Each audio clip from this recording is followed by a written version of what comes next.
The story about my father. Everyone said everything in this world is just temporary. I could not understand that until I grew up.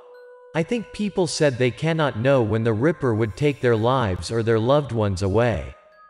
This story is about my father. This happened during my summer vacation when I was in 7th grade, which was my second year in middle school. As the other teenagers, we explored everything. Everything was attractive to us. Even though I had lots of summer homework from school, I barely touched it in the summer until a week before the school day.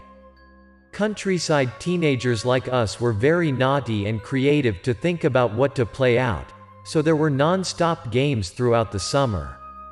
My family was a poor one in the village. My mom had a broken leg after an accident, so she could not move like ordinary people. Fortunately, people had arranged a job for her to boil the water in the hospital. My father worked in a coal mine, from 7 a.m. to midnight. My duty in the family was taking care of my 6-year-old sister. She was very kittenish. She might ask me to carry her on my back from place to place all day long. So every time I wanted to hang out with my friends, I had to take her along. That day, after finishing my breakfast, I prepared to run outside hurriedly since I had an important meeting with the boys in the village to go to the river.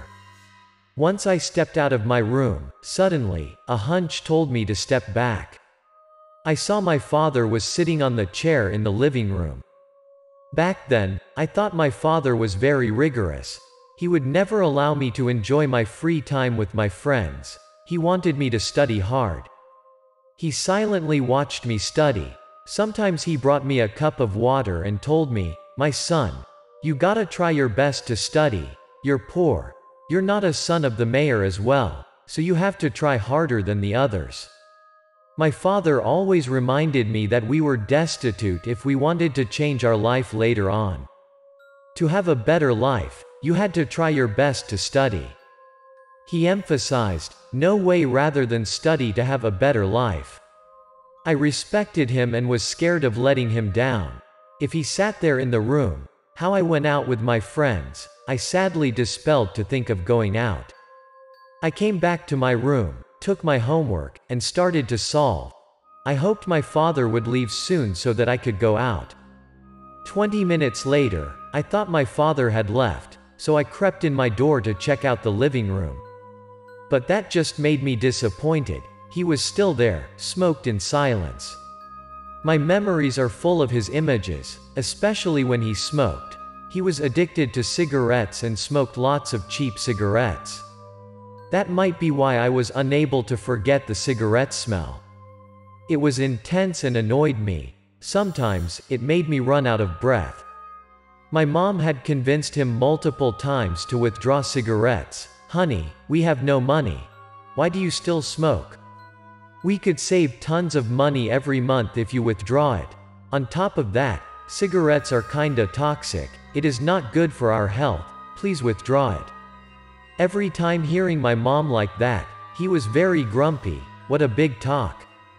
I could withdraw anything but cigarettes, you know. Do you get bored by repeating those words from time to time? We could save in another stuff. My cigarettes are not a big deal.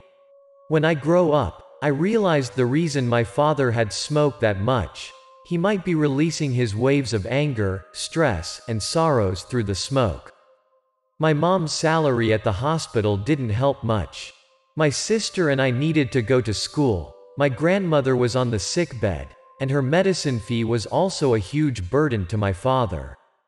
I recently realized my father's burden back then. He had to work very hard.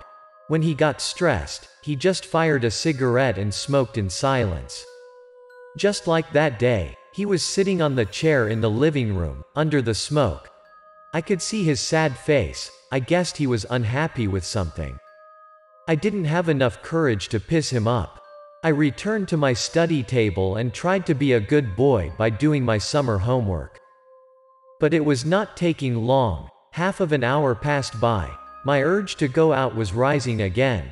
I was sitting in the chair but felt like I was under fire. I was so discomfort.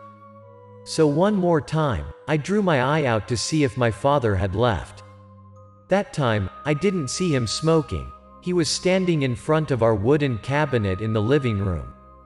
That was an old-fashioned cabinet, which had been made from a well-known carpenter in our village, and was covered by glasses on top. We had placed photos, certificates, and stamps under the glasses for memories. My father stood in front of the cabinet, frozen. He stared at those photos under the glasses. Once I turned back to him another time, and I found it very strange. I saw my father's feet were vaporing. It was fading out and changed to be transparent. I stood there frozen.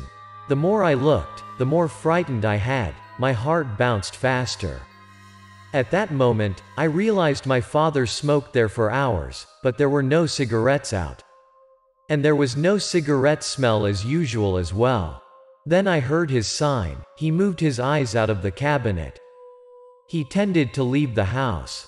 But weirdly, I didn't hear his footsteps. He moved as if he slid on the ground to the doorstep. He was likely to be floating in the air with a weird robotic pose. Finally, he reached the door and passed through the door without opening it. I still was standing there, frozen. I didn't know what was happening in front of me back then. I was wondering if I got dizzy.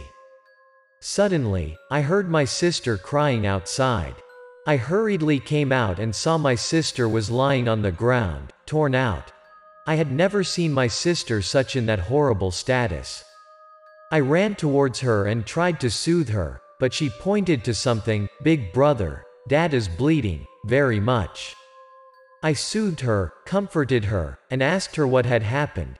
My sister was choked by tears, told me that she was playing outside the sand dune. Then my father came out.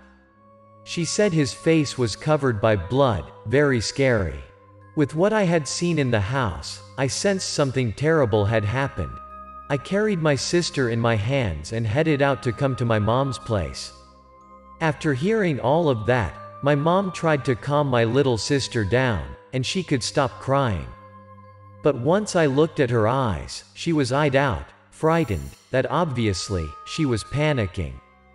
Since the date my father took the mining job, she had never stopped worrying a day. At that time, Uncle Lucas, my father's coworker, had come to our house. He yelled at my mom, "Emma, your husband had an accident in the mine. Hurry, come with me to the hospital now." He came to deliver a piece of bad news to us. My father had an accident and been brought to the hospital. That was an unexpected accident. Due to a newbie's carelessness, there was a rock falling to his head in the mine. "I gotta go to the hospital first. You two come to Uncle William," then asked him to drive you to the hospital then, hear me? Uncle Lucas hurriedly drove my mom to the hospital by his motorcycle. Once my sister and I reached the hospital, my dad had died already. People said that when my dad was passing out, he drowsily called my sister and me. Probably he was unable to leave us that soon. He cared too much about us. After then, everything turned back to normal, which was treated as an accident. My father's leaders came to visit and apologize. They all talked to us with some empty words like, "Sorry. Please accept our condolences." Our family got compensation for my father's accident. Everything quickly had been settled down as if it had never happened. At my father's funeral, I had dropped no tears. At that moment, I felt like I was an adult already. I was the only man in the house, so I kept reminding myself I had to be strong, be like my father so that my sister and mom could depend on me.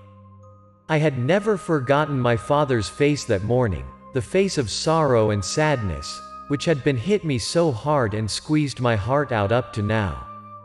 And his shoulder when he left. He was the strongest man in the world. His shoulder was massive. He could undertake everything in my family. The hard job had curved his shoulder day by day. On that particular day, he probably knew he could not undertake the family anymore, so he bore a sorrowful and hopeless face. Every time that day recalled to my memory, I regretted I didn't give the last word to him aloud. Dad.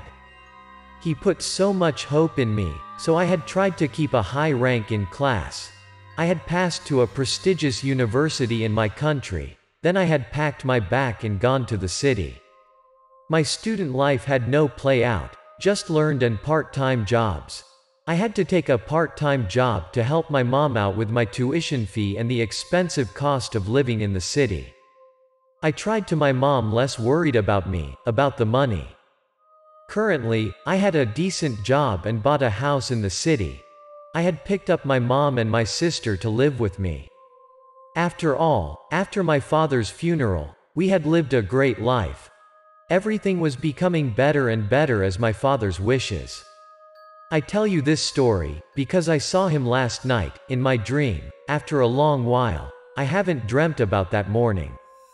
In the dream, I pulled myself together and called him out when he nearly left, at the doorstep. Dad. Please stay. My father turned back. The sorrow was likely to be gone from his face. He gave me a light smile and told me, "Son, you have done a great job so far. I could rest in peace now."